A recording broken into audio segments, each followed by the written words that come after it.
I received a question, two questions actually, from a colleague from the university who's a what do you call it, a teaching professor, I think. And he asked two very interesting questions. I'd like to highlight this because I think it's quite important, and I think this person who forwarded these questions has a real good grasp of what actually the problem is in these universities of higher learning, or institutions of higher learning rather. What he says is, he said fundamental research typically would only have applications years or even decades after they are undertaken, if at all. In the current climate of wanting industry to collaborate, should research direction be influenced by industry to such an extent that the applied sciences are privileged significantly over the fundamental? That's the question he's asking. I agree with him. I mean, first of all, to answer this question, no, I don't think the fundamental sciences should be, what do you call it, downgraded by the applied sciences. I think this is a very stark reality we have to face today, that the universities, like we said before, the universities are not actually teaching knowledge beneficial to mankind in a universal way. What they're doing basically is teaching applications which can be then applied to industry once they graduate. In other words, the university now is training the individual on how to get a good job when they leave the university. It's got nothing to do with whether you are a good person or not, whether you know ethics, whether you have morality, nothing to do with that. And this is a sad reality of the universities, not just in our country, but universities in general. But in particular, our country has this massive problem of industry determining the method in which, or rather, industry is the one that determines the direction of the sciences. And we understand science, and when I say we, I mean universities in Malaysia now, and typically in a lot of the Muslim world, they understand science today to be just the physical sciences, the phenomenological sciences, the ones that can be applied. That is called science. Although we, as we said earlier in one of our earlier videos, that when we understand science, we mean science in totality. In other words, the theological sciences are also science. These are fundamental sciences, actually. History is also a science. We understand this as well. Language is also a science. All the humanities, which are now classified as humanities in Western universities, are actually ones that are classified as sciences as far as the Muslims are concerned. Language was a science. What do you call it? Grammar is also a science. Syntax was a science. Logic is a science. Music was also a science, but it was also an art at the same time. I mean, they have two sides to everything. But back to this question just now. He's asking, should industry be the one to determine the direction of research in the applied sciences? And I think that's not the right way of doing things. Universities are supposed to be producing good human beings. They're supposed to be fundamental to the nature of man, nature of humankind. This is what makes us humans, our humanity. But if we are simply directing our resources and our funds to do research in the applied sciences so that the industry can benefit, then what we are doing is we are not trying to solve any of the problems that have to do with the nature of man. Rather, we are trying to solve a niche market which is entertained by certain aspects or certain sectors of industry. So we are profiting some while the majority are not. And the majority in this case is mankind itself, humankind. So what are we doing, people? I mean, what are we doing about this so-called fundamental research in Malaysia? According to this gentleman, he goes on to say that fundamental research grant scheme under the Ministry of Higher Education are not necessarily fundamental, but maybe instrumental in the direction of the applied. And that's very true. I think he has a very good grasp of what actually is this fundamental grant scheme under the Ministry of Higher Education. When a proposal, or when someone gives a good research paper on a certain subject, there is also a committee to evaluate how beneficial this will be. Now, if the committee is comprised of those who are more leaning towards industry, then the nature of man part of it is left aside, ignored. So humanity does not benefit. I think that's a very, very big mistake, and I think this man, this gentleman who asked this question, he's got his finger on the pulse as far as the truthfulness of his statement. And it's true. I mean, it is not like that, where the fundamental is the one that is emphasized in favor of the applied. In reality, the applied is what is favorable over the fundamental. And this has to be changed. But let's not hold our breath, because look at what we have been doing in this country now for the better part of 50 years, or at least since independence. Trying to advise, trying to give good advice, trying to give benefit to mankind in general. And yet what we end up with is we have created a segment of the society which is extremely wealthy, super wealthy, while the rest are not. And the ones that are super wealthy are all well connected with the political system. And the political system is the one that has now decided it's going to, it's going to direct what research is and what development is.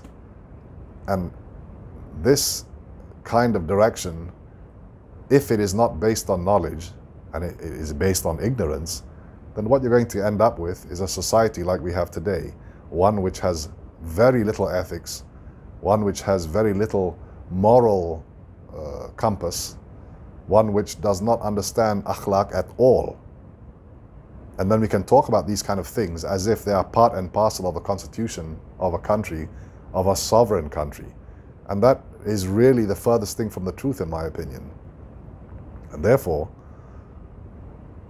if we are not going to attach any kind of importance to fundamental knowledge, what good is the research and development going to do for mankind if it's only going to profit the few in terms of the industrial application of it? It's not going to bring benefit to mankind as a whole. Now, there was another point that this gentleman made, or another question that he asked, which I think was rather telling. He tried to articulate it in the following way. He said he wants to know where science sits in relation to revealed knowledge and how science informs how we approach revealed text. The way the question is framed, I mean, I know maybe he didn't mean it like that. He maybe articulated it slightly confusingly. But it makes it sound as if you are asking how science will direct revealed knowledge, and that means you are putting science ahead of revealed knowledge. Now, that is actually what Western sciences are. They don't already they don't admit any kind of revealed knowledge. But as we said earlier, this Western science is primarily the phenomenological sciences, primarily the experimental sciences, the pure sciences, the ones that have the ability to be tested. Now, if you do that, if you say that science is the one that directs your revealed knowledge, then it's just like the Western science, because they already lost their how would I put this?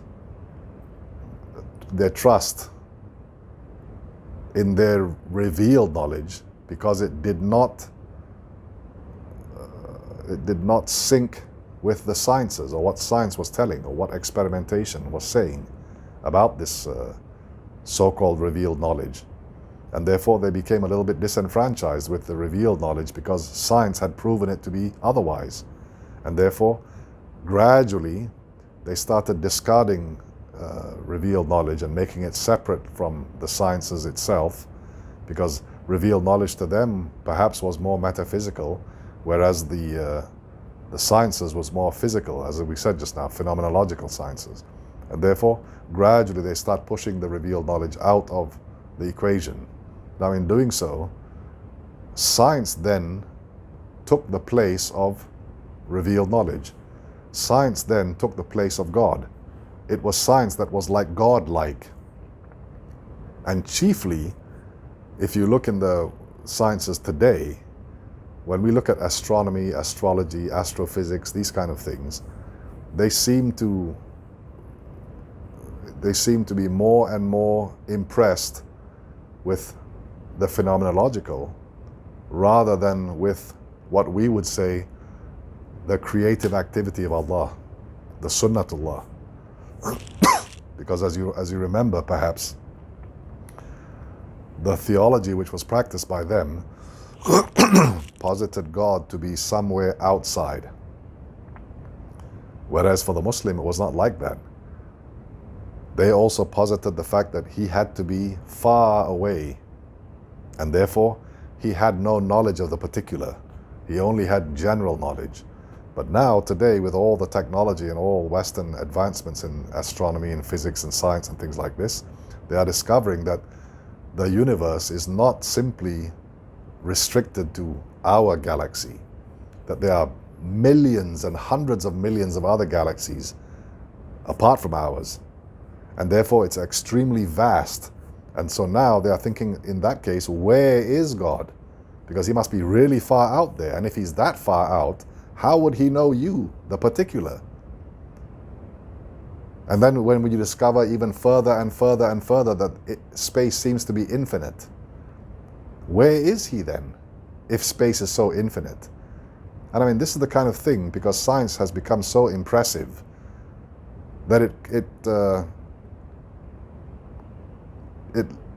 lends credo to their assertions that there's nothing beyond science, and that science is the one that is a determining factor, and not God, not Allah, certainly. This is far from what the Muslim sciences are, far from what the Muslims even, would claim. I mean, how is it when the Muslims first started with their sciences, they began with revealed knowledge, with the tafsir, with the ta'wil, and they started commenting on these things. They started collecting and commenting on the hadiths also. They started writing a lot of commentaries and teaching these things. And these beginnings, or the genesis of the sciences for the Muslims, these led to the development of other fields of study. Reason was one of them. Logic, music, reason, engineering, mathematics, all these were born of their knowledge of the revealed sciences, particularly with languages, because they had to know, for instance, the Quranic language was distinct from the Arabic language, and then that Quranic language also led to the development of a philosophy. In this, what we mean by philosophy, we mean hikmah, and this hikmah depended very much upon the language, and the language also depended upon the hikmah. So it was a symbiotic type thing, and this became even more and more pronounced until finally, even the verses of the Quran which say seek knowledge, even in China, the Muslims started expanding, going abroad, looking for knowledge, looking for things that they could learn. In turn, they started the translation movement, which was an explosion of the Islamic civilization. This led to what they later called, or they later referred to as, the Golden Age of Islam, where lots of these translated works were patronized by the sultans, by the rich and the wealthy. They were the ones that paid for this education and scholarly research to go on. They were innovators, they were inventors, they were instrumental in moving the Islamic civilization forward. But they never thought, when they built all their astrolabs, all their, observatories, sorry, not astrolabs, when they built all their observatories and the Muslims were staring off into space, looking at all the planets and the stars and things like this, in their minds it wasn't that Allah lived out there. Allah was beyond that. They didn't think that at all. They all understood that this was the sunnatullah, the creative activity of Allah. This is His sunnah for us to learn about Him. And that He wasn't somewhere out there, but He was very much involved in everything. They didn't have that conception of being apart. Even in the peripatetic school, when they start thinking that Allah must be, what do you call it, an integral part of creation, they never thought in the sense that he was somewhere far out there. And they didn't look at the universe, they didn't look at space, and they didn't think to themselves that, well, maybe he lives further beyond that realm. They never thought like that. They weren't thinking these kind of things. They were looking at it for the sake of knowledge, to understand Allah, not to understand science, but to understand Allah. And therefore that application was towards themselves. The application of that knowledge was for them, for humanity. It wasn't applied knowledge for the sciences to develop, although they did develop simultaneously. So these are the kind of things that I think are quite significant in terms of the two questions that were asked by our colleague from the university. But let's just move on a tangent here for 1 minute and talk about the patronage of these kinds of things, the patronage of the libraries, the patronage of research, the patronage of developmental facilities, the patronage of hospitals, all kinds of things, all the institutions as far as the Muslim civilization are concerned. What made the Islamic civilization so fantastic and so great and so, what do you call it, organized, was philanthropy from the rich and the wealthy. The patronage usually was from the Sultan. The Sultan was the one that had all the money. He was the one that was philanthropic. He wanted to give this so that he would teach people and educate them. Ilmun nafi'. This is what he was doing. The rich people would donate money for research and development, even though it wasn't something that they would see in application for at least a few years or even decades perhaps. But they didn't invest in this thinking that they were going to get return immediately. But today, unfortunately, the governments are investing lots of money into what they call research and development, but they want that research and development to be applied as soon as possible, which means within the year, so that they can see a return on their investment. But in reality, philanthropy doesn't mean that you're going to get a return on your investment. Quite the contrary. If you invest in a certain amount of money in a certain project, you may not even get 10% of your wealth back. But the purpose was not for you to invest money to get it back. That's not what philanthropy is. That's what capitalism was. But nowadays we have this idea of a philanthro-capitalism, and the commentators from the Muslim countries are saying that this is a good thing, that this philanthro-capitalism is good. And they cite people who have been pumping billions or millions of their wealth into building a research facility to find the vaccine for COVID-19. Let me say something about that.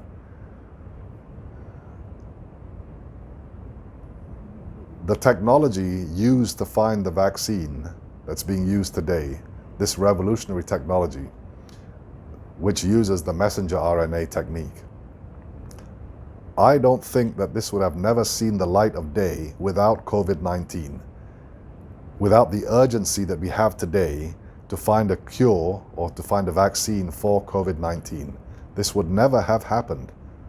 They would never have been able to advance mRNA research and make into a vaccine without COVID-19. And yet, we find a lot of the world's wealthy putting in tens of millions of their money to invest in a research facility to come up with a vaccine.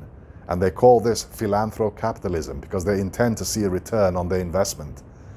I think that is a misleading thing, completely misleading. Let's put it in a very simple way to try to understand what charity is first. Charity is like this. If you give a man a fish, he eats for a day. That's charity. A hungry man, you see him, you want to aid him, you give him a fish to eat. Philanthropy is if you see that same man, and instead of giving him a fish, you teach him how to fish.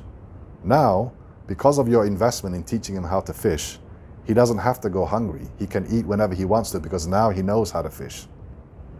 But you're not expecting that he will turn around and give you something back in return for your philanthropy.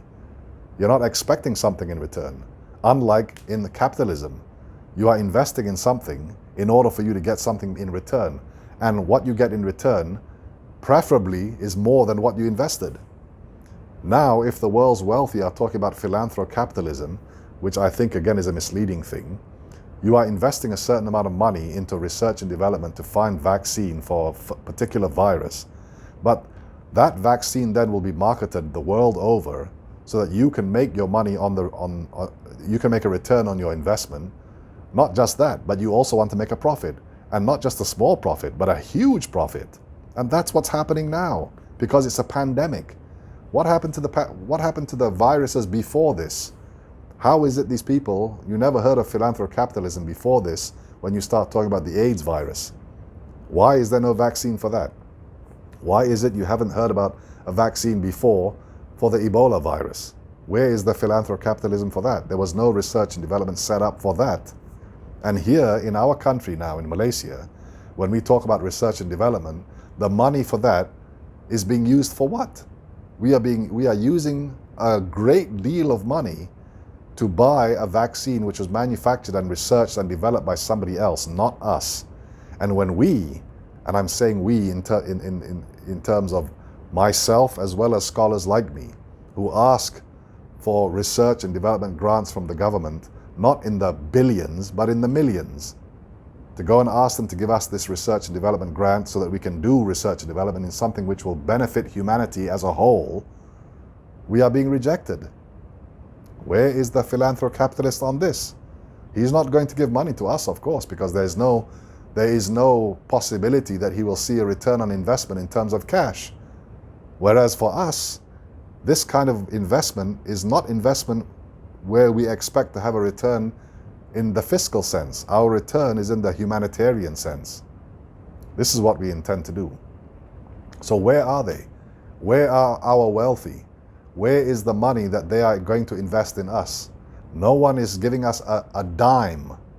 And yet, the need is so great at this time in particular. We need to start doing research and development for the humanities. Why? Because we want to benefit humanity, to make this country better, to make this world better, to have more organization, to have proper reform. But no one is willing to spend any money on such a thing. Any kind of development, whether it be education, whether it be a new curriculum for education. No one's willing to loosen their purse strings for anything like this. And I find that extremely disappointing. And I think it's a sin, actually, as far as Islam is concerned. It's a sin. It's sinful for the government to do what they are doing. In other words, discounting what we have to say, discounting the fact that we actually do know and have some benefit to what we are saying. And instead, opting to take money, billions, to pump it into somebody else's pocket in order for us to benefit. And even then, we are not sure of what kind of benefit we are going to get. So I think maybe in the future we can talk at greater length in terms of what are these fundamental sciences, the Muslim civilization, how it considers the fundamental sciences fundamental to the civilization. We can talk about that at another time, perhaps. Not at this time. I think this is a short video, and I think this is enough for now. But let me just finish and conclude by saying this. If we are going to support, or if we have a favorable opinion of philanthrocapitalism, and believe me, I don't have a favorable opinion. For me, it's negative. Philanthrocapitalism is a negative thing. Philanthropy is positive, but put together, it's not.